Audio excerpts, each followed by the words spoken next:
ભરૂચ શહેરના પશ્ચિમ વિસ્તારમાં આજે ધોળા દિવસે પારિવારિક કંકાસમાં સસરાએ પુત્રવધુ અને વેવણની તીક્ષ્ણ હથિયારના ઘા ઝીંકી નિર્દયતાથી હત્યા કરતા સમગ્ર પંથકમાં ચકચાર મચી ગઈ છે.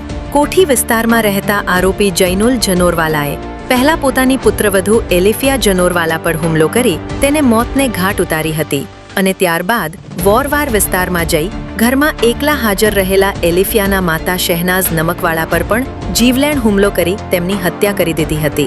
આ બે ઘાતકી હત્યાઓને અંજામ આપ્યા બાદ સસરા જૈનુલ જનોરવાલાએ પોતે પણ આત્મહત્યાનો પ્રયાસ કર્યો હતો, જેથી તેને ગંભીર હાલતમાં હોસ્પિટલમાં સારવાર અર્થે ખસેડવામાં આવ્યો છે.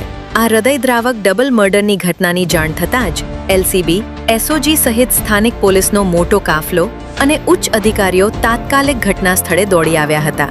સમગ્ર પોલીસ કાફલા દ્વારા હાલ આ ચકચારી બનાવ અંગે પુરાવા એકત્રિત કરી પારિવારિક અદાવતના અલગ અલગ પાસાઓ પર સઘન તપાસ શરૂ કરવામાં આવી છે. ભરૂચ બી ડિવિઝન પોલીસ સ્ટેશનની અંદર આવેલ કોઠી વિસ્તાર તથા પારસીવાળાની અંદર બે મકાનોની અંદર બે સ્ત્રીઓના મૃતદેહ અમને હાલ મળેલ છે. જે બાબતે તપાસ કરતા બંને ઉપર તીક્ષ્ણ હથિયારોથી હુમલા થયેલાના કારણે મૃત્યુ થયેલા હોવાનું જણાય આવે છે.